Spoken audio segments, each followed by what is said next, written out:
A lot of the stuff Trump talks about, he still doesn't know how tariffs work. There's pretty good evidence that Trump understands how tariffs work.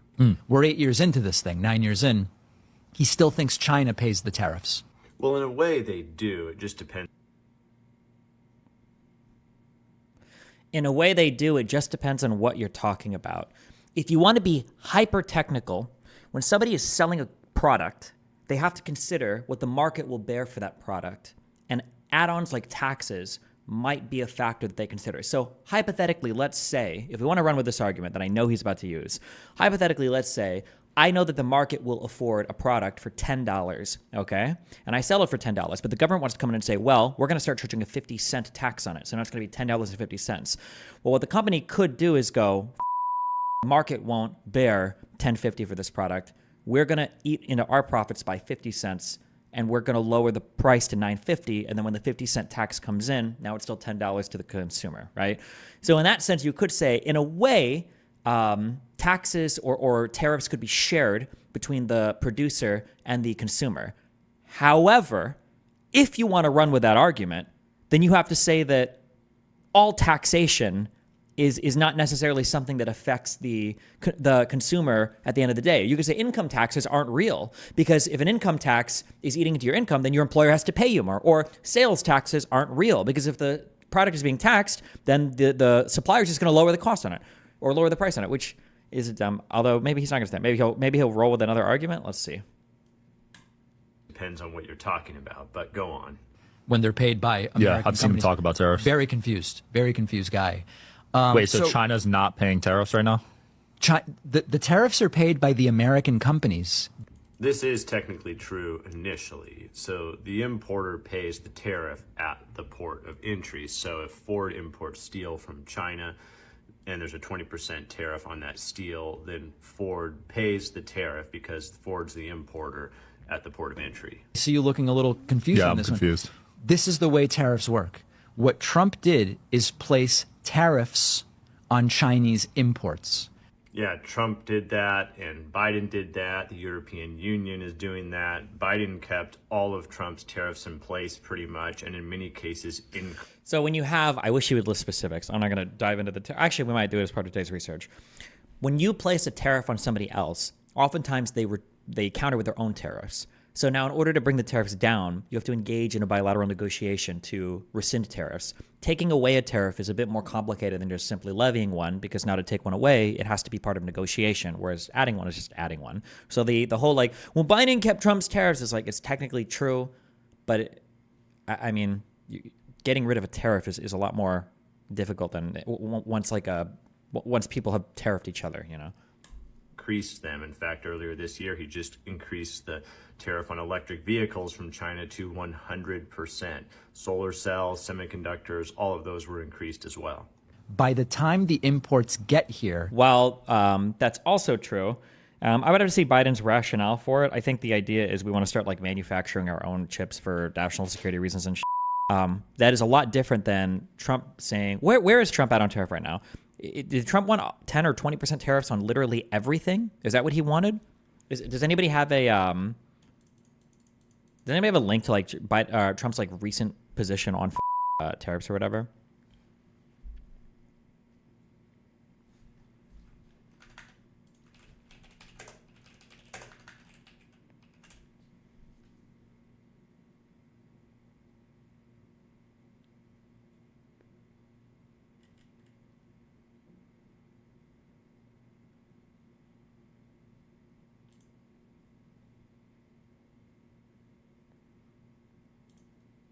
During the presidential debate, the candidates discussed Donald Trump's plan to increase tariffs on imported goods. He's proposing a 60...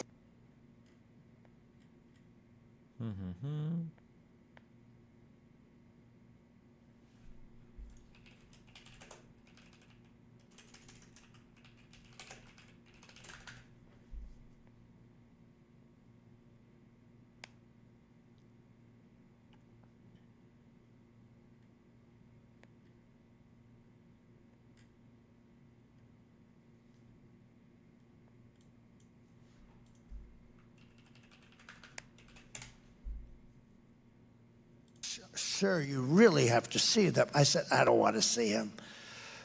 I will impose whatever tariffs are required, 100%, 200%, 1,000%. Sir, you really have to see them. Okay, I don't. 12-second clip doesn't help me, but. Today, I am also announcing that as part of our tax cuts, we will make interest on car loans fully deductible.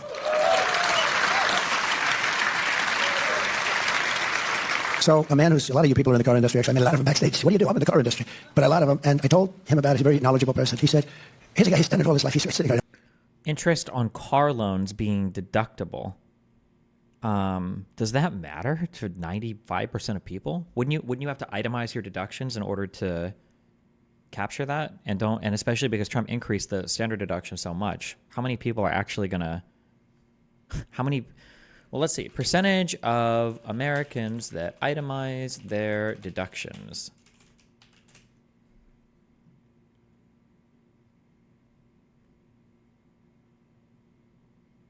Yeah, after the Trump tax cuts, it's 9.5% in 2020. So this is like affecting nobody, but whatever. Okay. I don't think it's necessarily a bad idea, maybe, I guess. I don't know. But I don't want to embarrass him. But he said, where did you come up with that idea? That's the coolest thing. It's like the paperclip again, right? It's like the paperclip. Somebody comes up with a paperclip and everybody says, where the hell didn't I think of that, right? Somebody came up with a paperclip, I guess made a lot of money. And other people said, gee. But he said, I've been in the car industry all my life. I've never thought about that. So we're going to make it fully deductible, the interest payments. That's going to revolutionize your industry. This will stimulate massive domestic auto production and make car ownership dramatically more affordable for millions and millions of working American families. This is a phenomenal thing, if I do say so myself. Who likes that idea? Is that great? So to be clear, car loan calculator. I mean, how much money would we even say? Let's say we buy a car for, we'll get a $30,000 car for, we'll say a 5-year loan. I don't even know. What is the average interest rate car? It's 6.84% for new cars. Okay. We'll say 7%. We'll say 6,000 down. No trade-in. None of this bull. We live in Florida. Sales tax and all this bull.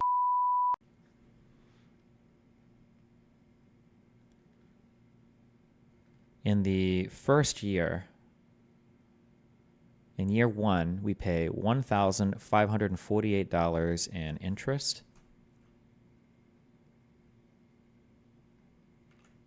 So if we itemize our taxes,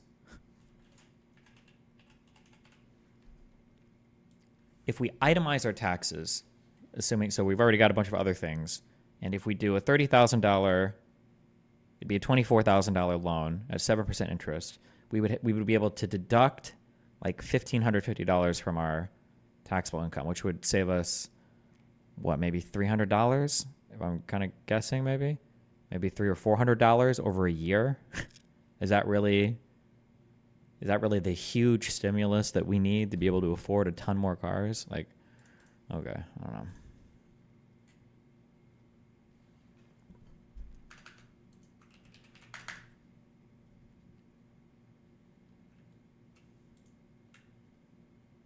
You can depreciate the full life of the vehicle. Don't forget that too. Wait, what? President Trump's new trade plan to protect American workers. February 27th, 2023.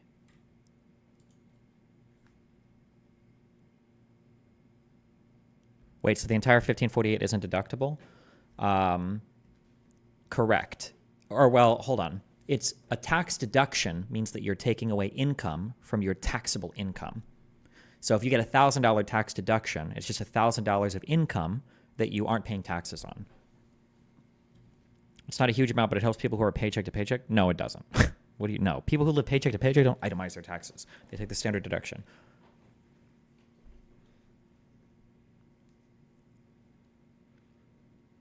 Universal baseline tariffs. This is a terrible, horrible idea that would f the world economy. This is such a horrible, horrible, horrible, horrible idea, but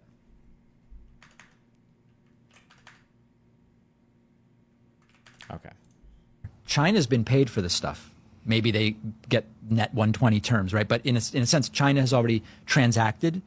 The American company who brings the goods in pays the tariffs. Really? You're kidding right now. No, Yeah, this is kind of the most basic possible understanding of tariffs. A lot of people, I think, do understand that the U.S. importer pays the tariffs, but when Trump is talking about China paying the tariffs, he doesn't mean that the U.S. importer won't be paying them. He means that ultimately the price will be passed along to Chinese companies and the Chinese government. You see, what happens is the Chinese government currently subsidizes a lot of Chinese companies with billions of dollars so they can compete in global markets, including the United States market. So Chinese companies flood the United States market with bottom-of-the-barrel priced goods in order to gain market share in some of these markets and ultimately bring down the United States economy and hurt United States producers and manufacturers.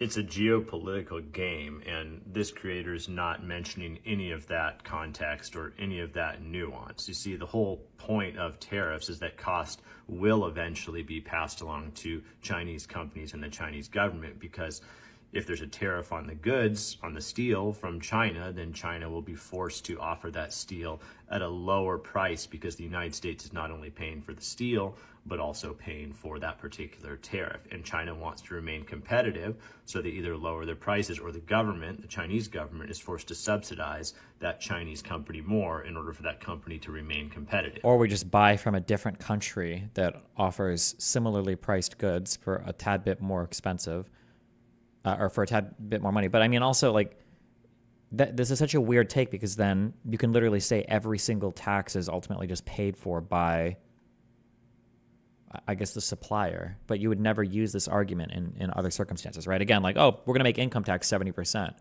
And it's like, well, if you want to hire better talent, you're going to have to pay them even more money. So ultimately, the income tax never hurts an individual worker. It just hurts it's kind of a dumb argument. Tariffs also theoretically force United States companies to look for U.S. domestic manufacturers. This is the biggest untrue thing about tariffs, and it's one of, I don't know why, well, it's because people are economically retarded.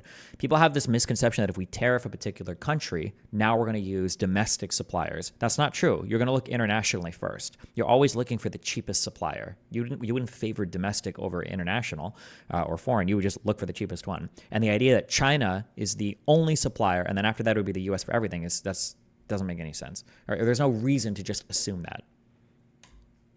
Of certain products like U.S. steel instead of China steel. It also theoretically creates more U.S. jobs, especially U.S. manufacturing jobs, because more things will be manufactured domestically.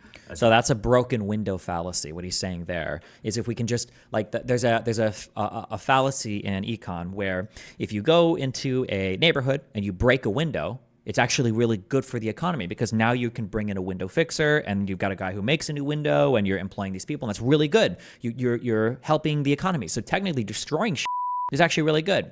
But the problem is the broken window fallacy fails because it doesn't consider the opportunity cost of, well, hold on, the guy that just bought the new window to replace the broken one isn't spending his money on other goods or services. So that money now is just going back into the same product. And yeah, there might be people that are being employed and people that are making or remaking windows, but that money could also have been going into other places. So the idea that, like, oh, well, let's just domestically hire everybody and things might cost more, but we're making more jobs, but that's good. It's like, okay, well, kinda, but then there's also money that you could have been spending on other things that isn't being spent. Now, that's not to say that it's necessarily good or bad, just that it's kind of a wash. It's not necessarily beneficial that you're spending more money on domestically produced things opposed to overseas. This does not mean that at times prices don't get passed along to consumers when there's tariffs, because obviously that's true. Many economists have confirmed this, especially when there's demand inelasticity, prices would get passed along to consumers because U.S. companies can afford to do that when demand is inelastic for things like basic goods or medical demand. U.S. get passed along and inelasticity primarily when there's many economists have confirmed this, especially along to consumers when there's tariffs, because obviously that's true. Many economists have confirmed this, especially when there's demand inelasticity, prices would get passed along to consumers because U.S. companies can afford to do that when demand is inelastic for things like basic goods or medicine or things like that. None of this stuff is getting cut out, right? None of what he just said. None of what he just said makes any sense. No. Oh, my God. We post everything. Please. The tariffs are paid by the company that does the importing. Yeah, again, we've established that. The question's not who pays the tariff at the port of entry, it's who bears the ultimate cost of the tariff. And that question is much more complicated and really not suitable for a cool soundbite on TikTok. So if you want to build a building in the U.S. and you import Chinese steel, you pay China for the steel, you pay the U.S. government the tariff. This is why it's inflationary. Economists have looked at Trump's tariff proposal and said it would make stuff more expensive for Americans by adding the cost of the tariffs to the total cost of production. So that's the way tariffs work. Ish. I mean, the better way to say that would be that tariffs make the cost of some goods more expensive initially for United States consumers, depending on the industry and depending on the demand elasticity for that particular good.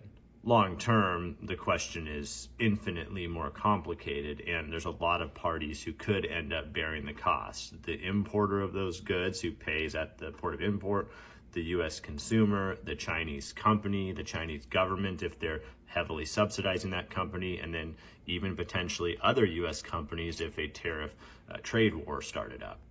A lot of people don't seem to know how tariffs work, which is sad because this is how people end up getting sucked into Trump's vortex. Vortex aside, no one's been able to answer this question for me. Oh, it's just going to be the why did Biden keep the tariffs?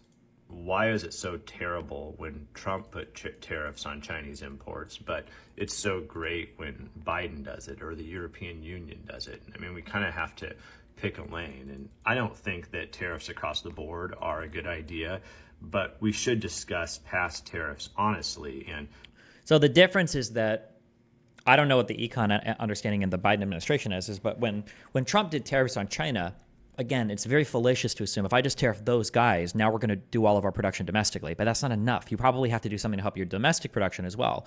For whatever tariffing Biden maintained or did on Chinese vehicles, Biden also paired it with subsidized legislation for manufacturers at home as well, right? For like the CHIPS Act and stuff, which Trump did not do.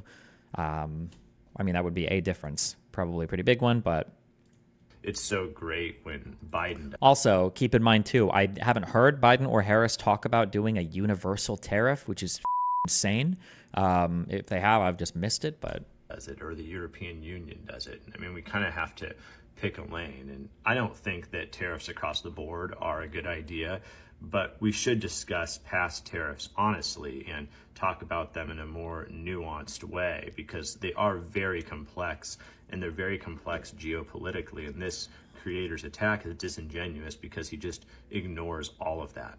And research has shown that Chinese companies do end up bearing the cost of some of these tariffs. You know, the Federal Reserve, the IMF, they've done research on this, and a recent study showed that Chinese companies reduced the cost of their exports to cover about 50% of the tariff, especially for certain products. And of course, this creator doesn't even mention that. Yeah, but doesn't that mean the other 50% then is just a giant import tax that Americans are paying? It's actually kind of funny. I was going to say this intuitively, but I get very wary doing intuitive economics because so many things can be so different. My guess would have been that you probably average out about 50%. My guess is going to be that an increase in any type of consumption tax is probably shared by the producer and the consumer about 50-50. That would be my guess. Because consumers are going to have to pay a little bit more from the tax, but producers are going to have to try to bring the cost down a little bit more, and there's probably going to be some shared. So it wouldn't surprise me if the number was around 50%. But I always get wary using intuition around econ because there might be some other factors that I'm not aware of. Of the tariff, especially for certain products. And of course, this creator doesn't even mention that. He says something that sounds good. I'm going to punish China with tariffs. Yeah. In this case, that sounds good. You know, Chinese tariffs. They're paid by the American companies. Wow. That's why it's so damaging. Give people the whole picture, David. Don't just talk about who pays the tariff at the port of entry. Have a discussion about who ultimately bears the burden of the tariff, because that's much more interesting, it's much more nuanced, and it's much more accurate in the long run. I appreciate that, Destiny. All right, bye. Remember to hit that like and subscribe, and don't forget the notification bell so that my videos show up right in your feed.